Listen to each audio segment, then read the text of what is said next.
I say to the Children's Minister, try to calm down and behave like an adult, and if you can't, if it's beyond you, leave the chamber, get out, we'll manage without you. This is intolerable behaviour as far as the public... No, it's not funny. Only in your mind, Mr Lawton, is it funny. It's not funny at all. It's disgraceful. Mr David Ward... We should all be united in our determination to tackle anti-Semitism. So when the leader of the Labour Party stands up, he should apologise for saying that Jewish people who have lived in this country their whole lives do not understand English irony. He's trying to change his party so anti-Semites can call the creation of Israel racist. And he should be ashamed of himself. Over £6 billion will have been cut from social care budgets by next March. I hope the honourable member begins to understand what it's like to wait for social care, stuck in a hospital bed, or other people having to give up their work to care for them.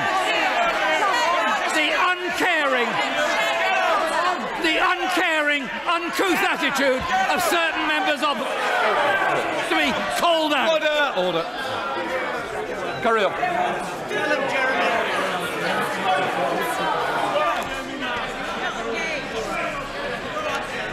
Mr. Speaker, that is why social care budgets are so important. He will not. Order! Please, can we calm the debate? This is an important debate, and we don't need shouting across the chamber in that fashion. Order! Do you understand? Do you understand? Stop it. Let's take the heat out of this debate now and stop the calling. Is the Prime Minister aware that the most revealing statistic in recent days has been the fact that in recession-hit Britain, the billionaires have gone up by 20, an increase of 37% in the first year of this Tory rule? Whilst in the real world, inflation's going through the roof, thousands of blind people are having to march through the streets of London to hang on to their disability living allowance. What a savage indictment of this lousy, rotten Tory government, propped up by these pathetic liberals.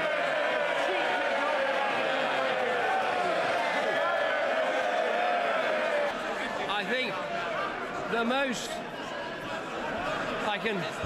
I can see he enjoyed that. Hear the Prime Minister's reply. The Prime Minister.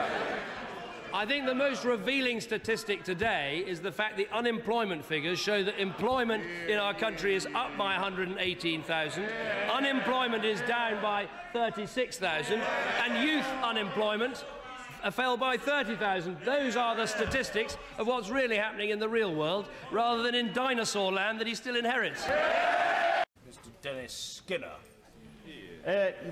When the Secretary of State came into the chamber today, I don't know whether he realised it or not, but there's a smirk and arrogance about him that almost betrays the fact that he's delighted in taking part in this activity.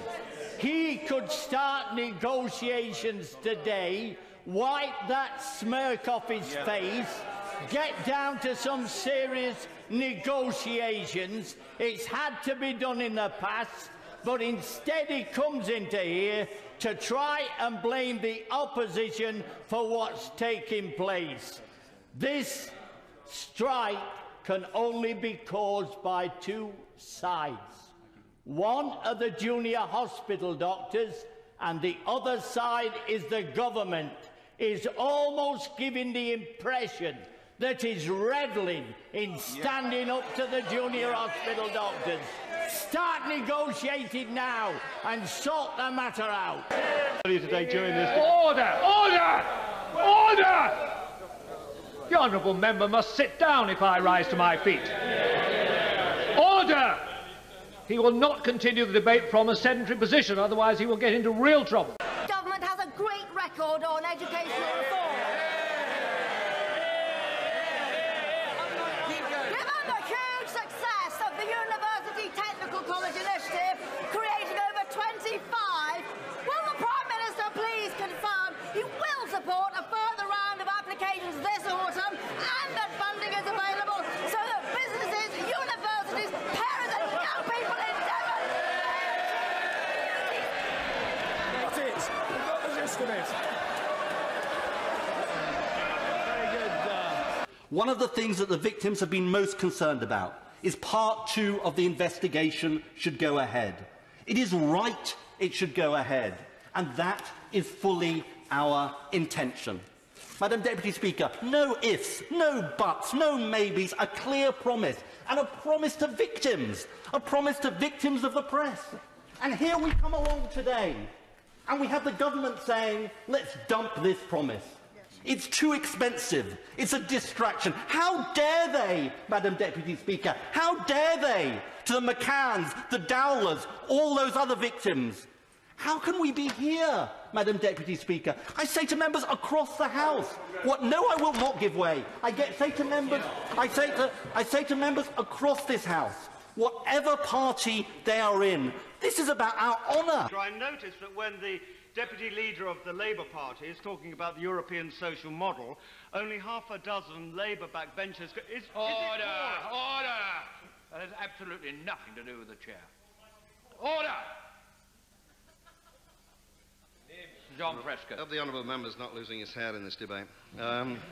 Frictionless trade, either by a customs union or indeed by some magical third way that the Prime Minister thinks she can deliver on, and good luck to her on that. If we do not do that, thousands of jobs will go. And honourable members sitting on these benches in private conversations know that to be the case. And what they have said in those private conversations is the loss of hundreds of thousands of jobs will be worth it to regain our country's sovereignty. You tell that to the people of my constituency. You tell that to the people who voted leave in my constituency. Nobody voted to be poorer, and nobody voted leave on the basis that somebody with a gold-plated pension and inherited wealth would take their job away from them.